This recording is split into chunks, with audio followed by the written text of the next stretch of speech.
അസ്സലാമു അലൈക്കും. അഊദു ബില്ലാഹി മിനശ് ശൈത്താനിർ റജീം.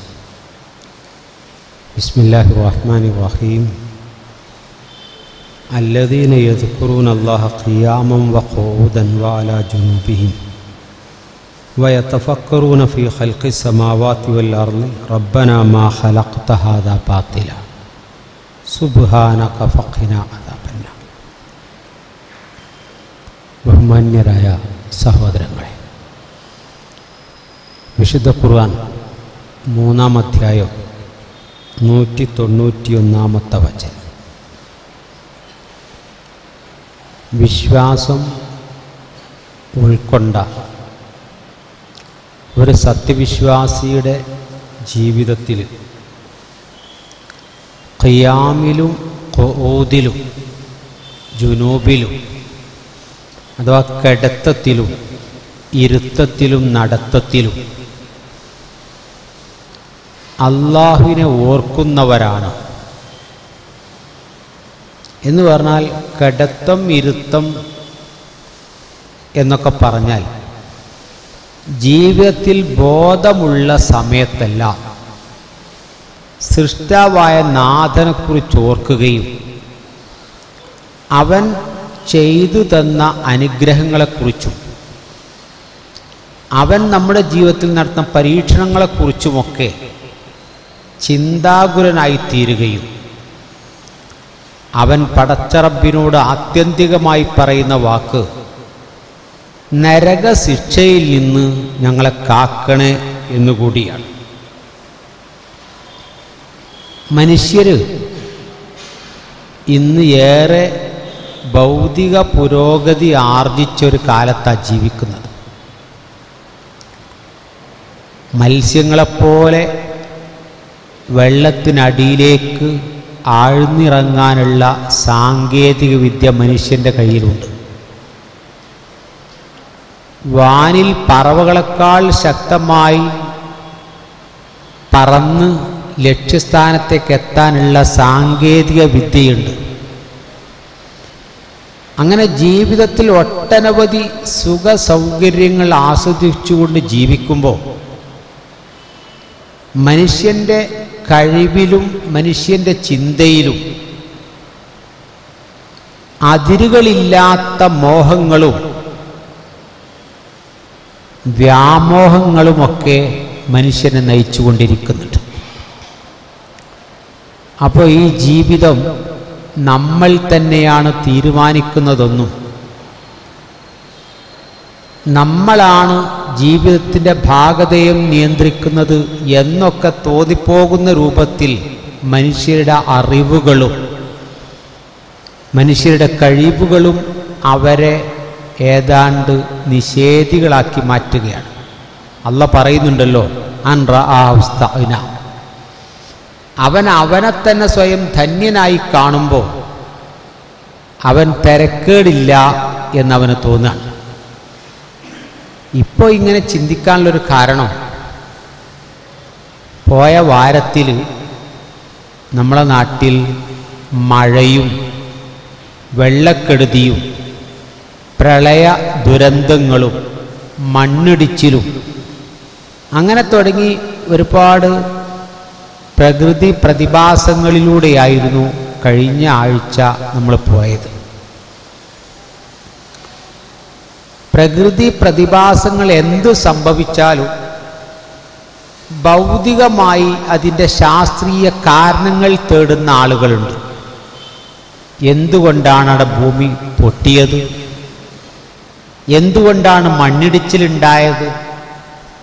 അപ്പോൾ അത് പരിസ്ഥിതി ലോലപ്രദേശമാണ്, അവിടുത്തെ മണ്ണിൻ്റെ അവസ്ഥ അങ്ങനെയാണ്. അതിൻ്റെ ശാസ്ത്ര കാരണങ്ങൾ മാത്രം തേടി സായുജ്യമടയുന്നവരുണ്ട്.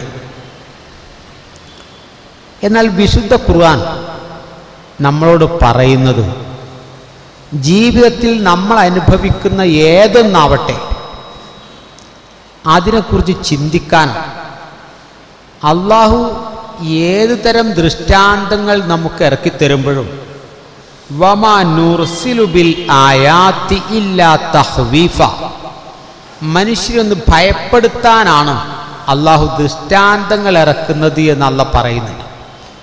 അപ്പോൾ ഒരു ദൃഷ്ടാന്തം ഇറക്കുമ്പോൾ അതിൽ നിന്ന് പാഠം ഉൾക്കൊണ്ട് സൽപ്രവർത്തനങ്ങൾ മുന്നേറി സത്യവിശ്വാസിയായി മാറാൻ അത് പ്രചോദനം ഉൾക്കൊള്ളേണ്ടതുണ്ട് എന്നതാണ് സൂചിപ്പിക്കുന്നത്. മനുഷ്യർ ഈ ചിന്തയില്ലാഞ്ഞാൽ വകഅയ്യിൻ ആയത്തിൻ ഫിസ്സമാവാതി വൽ അർള്, ആകാശഭൂമികളിൽ അള്ളാഹുവിനെ കണ്ടെത്താനുള്ള ഒട്ടനവധി പ്രാപഞ്ചിക തെളിവുകൾ ഉണ്ടായിട്ടും യമുറൂന അലൈഹാ വഹും അൻഹാ മുഅ്രിദൂൻ, അതിനൊക്കെ അവഗണിച്ചും പിന്തിരിഞ്ഞും ജീവിച്ച് പോകുന്ന ആളുകളെക്കുറിച്ച് ഖുർആൻ ഓർമ്മപ്പെടുത്തുന്നുണ്ട്. അപ്പോൾ മഴ എന്ന് പറയുന്നൊരു സംഗതിയാണ് ഇപ്പോൾ നമ്മുടെ മുമ്പിലുള്ളത്. ആ മഴ പെയ്യുമ്പോൾ അത് ചില അനർത്ഥങ്ങളും ചില അപകടങ്ങളും അതൊക്കെ ഉണ്ടാക്കുമ്പോൾ വിശുദ്ധ ഖുർആൻ മനുഷ്യരുടെ മുമ്പിൽ പറയുന്നൊരു സംഗതി, ഫൽയൻദുരിൽ ഇൻസാനു ഇലാ താഅമിഹി, മനുഷ്യർ അവരുടെ ഭക്ഷണങ്ങളെക്കുറിച്ചൊന്ന് ചിന്തിക്കട്ടെ. അപ്പോൾ നിങ്ങൾ ആലോചിച്ച് നോക്കൂ, ഒരു 50 കൊല്ലം മുമ്പ് ഭൂമിയിൽ ഇത്രയൊന്നും ജനവാസമില്ല. വളരെ കുറഞ്ഞ ആളുകളാണ് ഒരു 50 കൊല്ലം മുമ്പ് ഭൂമുഖത്ത് ജനസാന്ദ്രതയുള്ളത്. എന്നാൽ ഇന്ന് ഇപ്പോൾ നമ്മൾ നാളെ കാലത്ത് മാർക്കറ്റിലേക്ക് ഇറങ്ങിയാൽ ഓരോ രാജ്യത്ത് ഉൽപ്പാദിപ്പിച്ച പഴങ്ങൾ കണ്ടെയ്നർ ലോറികളിൽ നമ്മളെ മാർക്കറ്റിൽ വരികയാണ്. അതിൽ മാങ്ങയുണ്ട്, പേരക്കയുണ്ട്, പപ്പായയുണ്ട്, ഒക്കെ കിൻഡൽ കണക്കിന് വരികയാണ്. നിങ്ങൾ ആലോചിച്ച് നോക്കൂ, പണ്ട് ഈ 50 കൊല്ലം മുമ്പ് അവനാൻ്റെ പറമ്പിലൊരു മാങ്ങയുണ്ടെങ്കിൽ ആ മാങ്ങ സീസണിൽ 1-2 മാങ്ങയൊക്കെ കിട്ടും.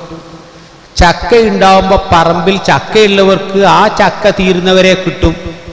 അത് കഴിഞ്ഞിട്ടൊരു ചക്ക കിട്ടണമെന്ന് ആഗ്രഹിച്ചാൽ പൈസ കൊടുത്താലും വാങ്ങാൻ കിട്ടൂലായിരുന്നു.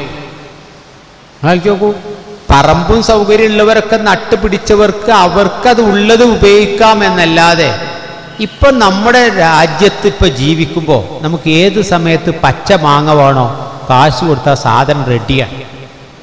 ഏതൊക്കെ തരത്തിലെ പഴങ്ങൾ, പണ്ട് വിദേശ രാജ്യത്തൊക്കെ പോകുമ്പോഴാണ് പലതരം പഴങ്ങൾ നമ്മൾ അവിടെ കാണുക.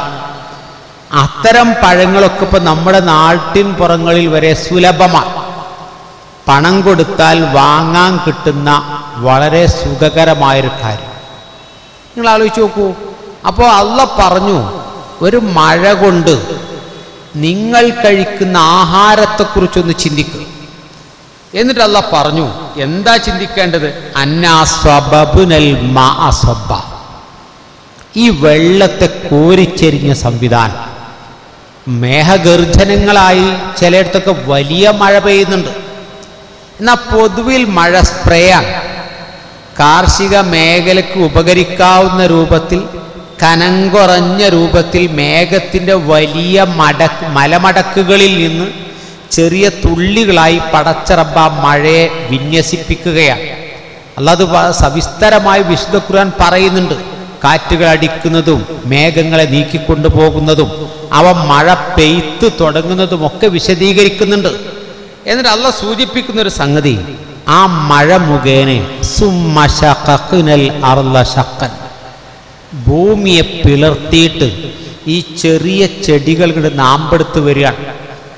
അതിൽ നിന്ന് വൈവിധ്യമാർന്ന രുചിഭേദങ്ങളോടെ പല രൂപത്തിലുള്ള പഴങ്ങൾ അള്ളാഹ് തന്നെ അത് എണ്ണി പറയുന്നുണ്ട്.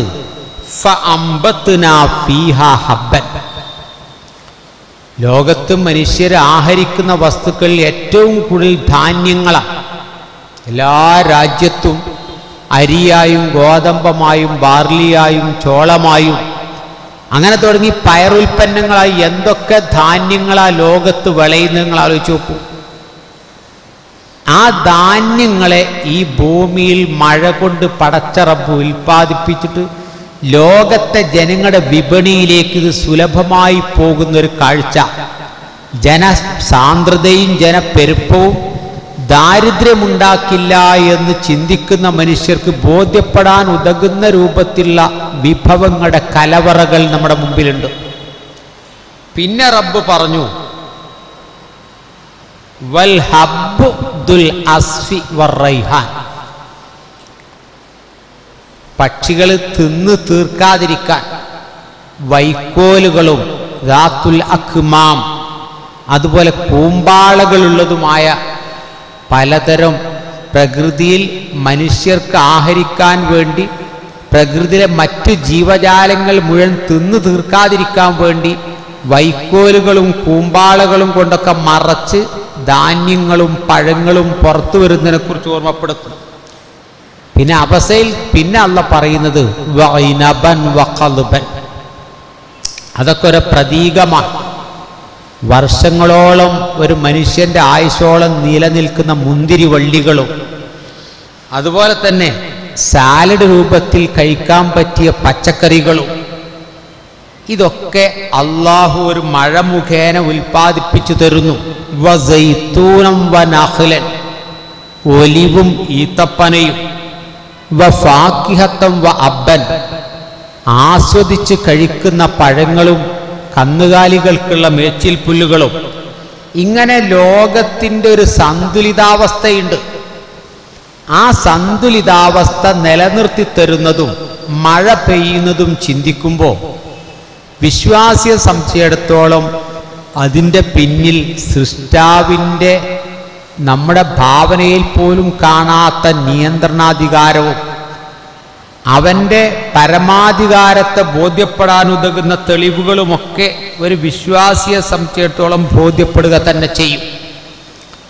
അപ്പം മഴ കൂടുന്നതും മഴ ചില വർഷങ്ങളിൽ കുറയുന്നതും മഴ കൊണ്ട് വലിയ അപകടങ്ങളൊന്നുമില്ലാതെ മഴ പെയ്തൊഴിയുന്നതും ഇതൊക്കെ വിശ്വാസികളെ സംബന്ധിച്ചിടത്തോളം രണ്ട് രൂപത്തിലാണ് കാണേണ്ടത്. അള്ളാഹുവിൻ്റെ ദൃഷ്ടാന്തങ്ങളെ ഒരു പരീക്ഷണമായിട്ട് വരും, ശിക്ഷയ്ക്ക് മുമ്പുള്ള ചെറിയൊരു ശിക്ഷയായിട്ട് വരും. അതോടൊപ്പം അതിൽ നിന്ന് പാഠം ഉൾക്കൊണ്ട് വിശ്വാസത്തിൻ്റെ വർധനവിന് കാരണമായി തീരുകയും ചെയ്യും. അപ്പോൾ നമുക്കറിയാം, മൂസാ നബിയുടെ കാലത്ത് ഫറോവ വലിയ രൂപത്തിൽ ജനങ്ങളെ മർദ്ദിച്ചൊതുക്കുകയും വിശ്വാസികളെ പീഡനത്തിനിരയാക്കിയൊക്കെ ചെയ്തപ്പോൾ മൂസാ നബി പ്രാർത്ഥിക്കുന്ന പ്രാർത്ഥനയുണ്ട്.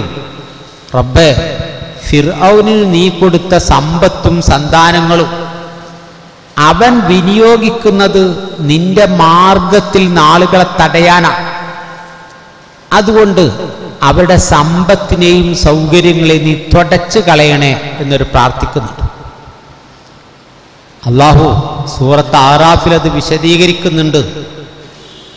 അവസാനം മൂസാ നബിയുടെ പ്രാർത്ഥനക്ക് അള്ളാഹു ഫറോവക്ക് വരൾച്ച നൽകുന്നതും വലിയ പഴങ്ങൾ, നൈലിൻ്റെ തീരങ്ങളിൽ സമ്പന്നമായ കൃഷികളെല്ലാം ഇല്ലാതായിപ്പോയി പഴവർഗ്ഗങ്ങളിൽ ശൂന്യത അനുഭവിക്കുന്നതും അധികാരത്തിൻ്റെ പ്രമത്തതയിൽ ലയിച്ച് ജീവിക്കുമ്പോഴും അത് ആസ്വദിക്കാനും അനുഭവിക്കാനും കഴിയാതെ വറുതിയിലേക്ക് കളം മാറി ചവിട്ടുന്നതും ഒക്കെ ഫറോവ അനുഭവിക്കുന്നത് ഖുർആന്റെ വാഗ്മയ ചിത്രങ്ങളാണ്.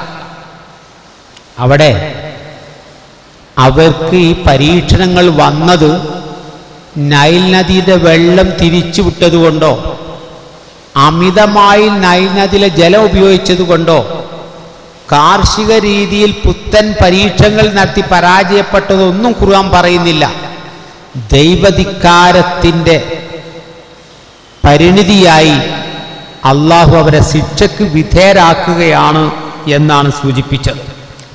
അപ്പം അവിടെ നമ്മൾ ചിന്തിക്കേണ്ടുന്നൊരു ചിന്ത, വലിയ സൗകര്യങ്ങളും വലിയ അധികാരങ്ങളൊക്കെ നൽകുന്ന മനുഷ്യരെ അള്ളാഹു ചിലപ്പോൾ ചെറിയ ചെറിയ പ്രതിഭാസങ്ങളെ കൊണ്ടും പരീക്ഷിക്കുമെന്ന് ഖുർആൻ പറയുന്നുണ്ട്. ഫറോവ തന്നെയാണ് അതിനും ഉദാഹരണമായിട്ട് ഖുർആൻ പറയുന്നത്. ഫഅർസൽനാ അലൈഹിം തൂഫാന, പ്രളയമാണ് നിസ്സഹായാവസ്ഥയെ ബോധ്യപ്പെടുത്താൻ ഒന്നവർക്ക് നൽകിയത്. വൽ ജറാദ, വെട്ടുകിളി ശല്യവും, വൽ കുമ്മല, പ്രാണിശല്യവും, വല്ലഫാദിയ, തവള ശല്യവും, വദമ, രക്തവും. ഇങ്ങനെ ജീവിതത്തിൽ ഇത്തരം നിസാരമായ പ്രാണികളെ പറഞ്ഞയച്ചിട്ട് മനുഷ്യർ അങ്കലാപ്പിലായി തീരുകയാണ്. അവസാനം മൂസ നബിയുടെ അടുത്ത് വന്നിട്ട് അവർ പറയുന്നുണ്ട്, മൂസേ, ഈ പ്രതിസന്ധിയിൽ നിന്ന്, ഈ റിജിസിൽ നിന്ന് ഞങ്ങൾക്ക് നീ ഒരു പ്രാർത്ഥനയുടെ രക്ഷ നൽകിയാൽ ഞങ്ങൾ നിന്നിൽ വിശ്വസിക്കുക തന്നെ ചെയ്യാമെന്ന്. അപ്പം നമ്മൾ ലോകം കീഴടക്കിയെന്നും നമ്മൾ ശാസ്ത്രത്തിൻ്റെ ഉത്തുംഗതയിലാണ് എന്ന് പറയുന്ന നമ്മൾ ഇപ്പോൾ ഒരു വൈറസ് കാണാൻ കഴിയാത്ത, നമുക്ക് എത്തിപ്പിടിക്കാൻ കഴിയാത്ത ഒന്നിനെ പേടിച്ച് കടകളടച്ച് മനുഷ്യന്മാർ ക്വാറന്റൈനിൽ പോകുന്ന ഒരു കാലം. ആർക്കും അത്ഭുതമില്ല. കാരണം കൊറോണ വന്ന് ക്വാറന്റൈൻ ശീലമായി പോയ ഒരു നാട്ടിൽ ഒരു നിപ്പ വന്ന് ക്വാറന്റൈൻ നിൽക്കണമെന്ന് പറയുമ്പോൾ ആർക്കും ഒരു പുതുമയില്ല. പക്ഷേ ലോകം കീഴടക്കിയ മനുഷ്യർ ഭയപ്പെടുന്നത് ജീവനേക്കാൾ വിലയുള്ള മൗനമാണ്. മനുഷ്യർ ഒതുങ്ങി വീട്ടിൽ ജോലിയൊക്കെ ഉപേക്ഷിച്ച് വാതിലടച്ചിരിക്കുക, എന്ത് കാണാത്ത ഒന്നിനെ കുറിച്ച്.